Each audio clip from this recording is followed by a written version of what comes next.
Hello, for today's video tayo po ay nagluto ng sarsyadong talong. So, ang aking sarsyadong talong ay, una, inihaw ko muna yung talong and then binalatan. So, naggisa ako ng sibuyas, bawang at maraming kamatis. Ayan. Ay, ang bango. At saka amoy mo yung aromatic nung talong na inihaw.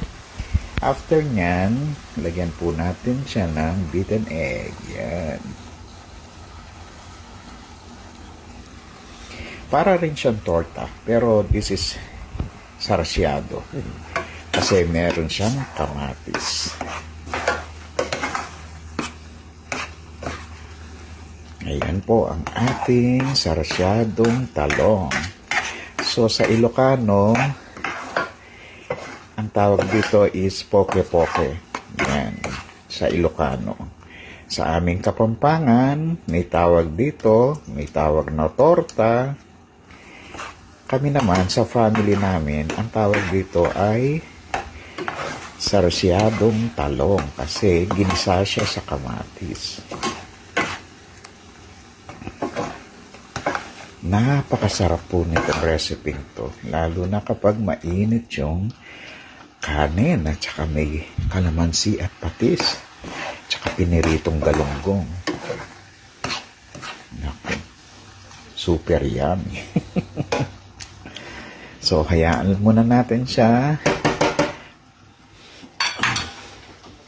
So this is our sarsyadong talong.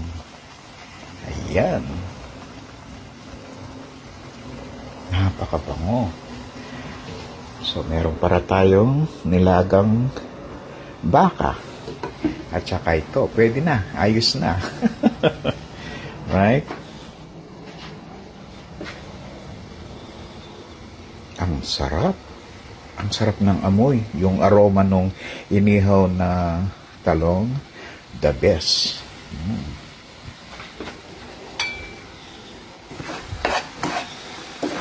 So, masarap kasi dito, medyo tuyo siya. Yan, para siyang torta. Yan talagang tuyong-tuyo.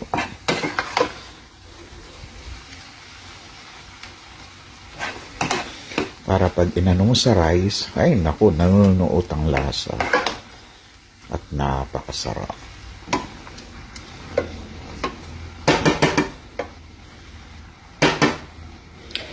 Ayan po ang ating sarsyadong talong.